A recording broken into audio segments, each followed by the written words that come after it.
Kisah dahulu kala di desa terpencil tinggallah seorang ibu dan anaknya yang bernama Mbok Rondo dan Joko Tarub.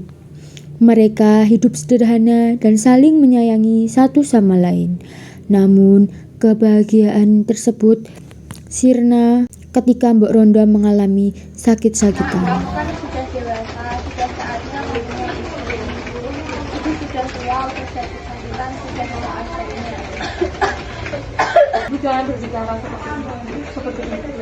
Bicara terus masih belum mau menikah, lebih baik ibu pikirkan kesehatannya sendiri. Karena ibu juga ingin melihat kamu bahagia dengan anak itu.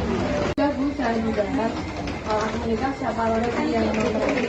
Juga aku sudah mau habis, ibu juga belum makan kan.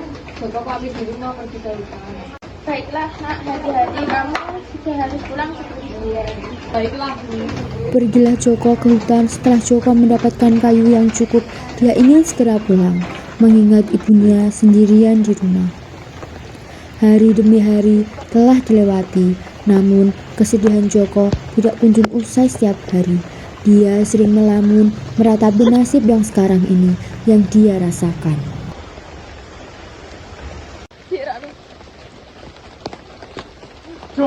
Jok, Kenapa? ibumu Jok, Ibuku kenapa? ibumu meninggal. Ibu.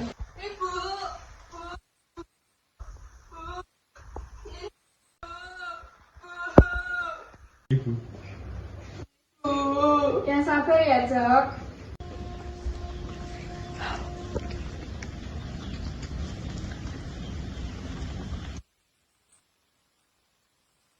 sudahlah Jok, jangan terlalu dalam kesedihan. Iya benar itu, Jok. Aku hanya teringat ibuku. Gimana kalau kita berburu aja? Benar itu. Ayo, Jok. Ya, ayo.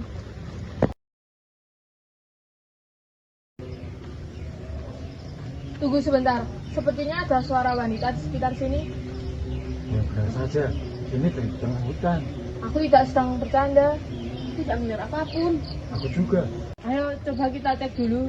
Sudahlah Jok, ini di tengah hutan, tidak mungkin ada wanita. Ya lebih baik kita pulang saja. Namun di satu sisi turunlah 7 bidadari yang cantik jelita dari kayangan.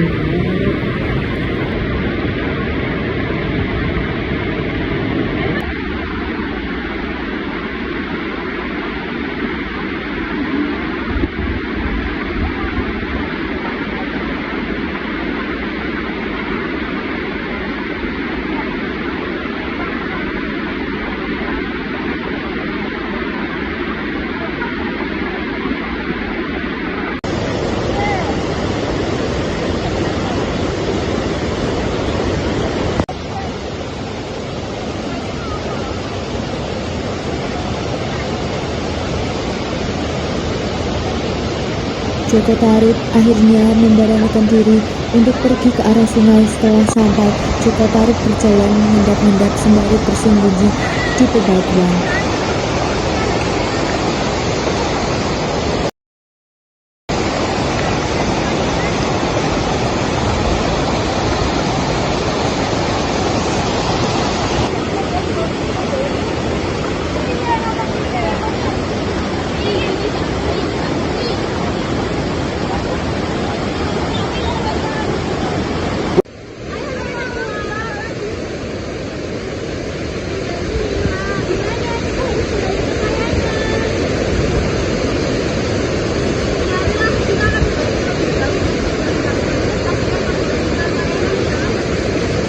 Keenam bidadari terpaksa harus meninggalkan Nawangwulan dengan perasaan sedih.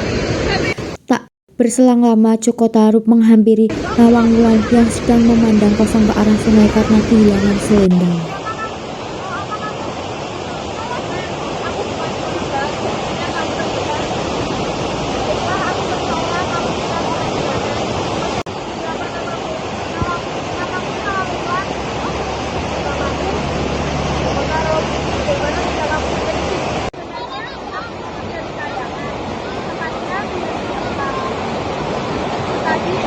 Saat aku mandi sama 6 saudariku, tiba-tiba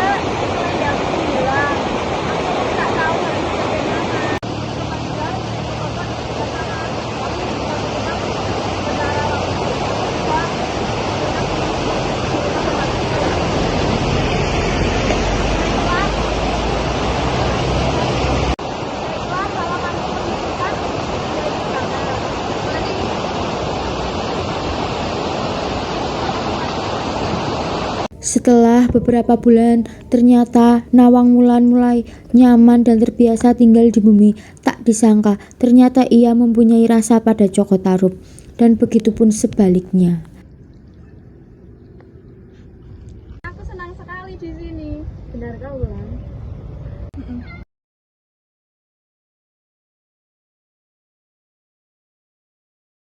Wulan, aku mencintaimu. Aku juga. Setelah mengungkapkan perasaan dan akhirnya mereka memutuskan untuk segera menikah. Setelah 2 tahun menikah, mereka dikaruniai seorang putri yang bernama Nawangsi. Ketika memasak, Nawang Wulan hanya mengambil 3 biji beras saja untuk dimasak, bukan tanpa alasan. Namun Nawang Wulan memiliki kekuatan dapat mengubah beberapa biji beras menjadi 1 bakul penuh. Nawang Wulan juga berpesan kepada suaminya untuk menjaga dan tidak membuka tudung nasi tersebut. Apa berasnya aja 3? Apa dia benar-benar memasak nasi? Kenapa berasnya tidak berubah menjadi nasi? Saat ia membuka tudung beras milik Joko Tarub, Nawang Wulan menemukan kain selendang yang terbungkus daun jati. Benar-benar tak disangka oleh Nawang Wulan. Kain itu Saat ia membuka tudung beras milik Joko Tarub, Nawang Wulan menemukan kain selendang yang terbungkus daun jati.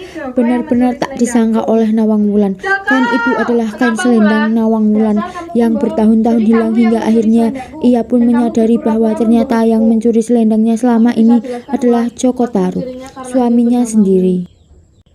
Tetap saja kamu ini seorang pembohong. Kamu kan tahu aku seorang bidadari. Bagaimanapun juga aku harus kembali ke kayangan. Jangan tinggalkan aku, Wulan. Jika kamu pergi, bagaimana dengan Nawangsi?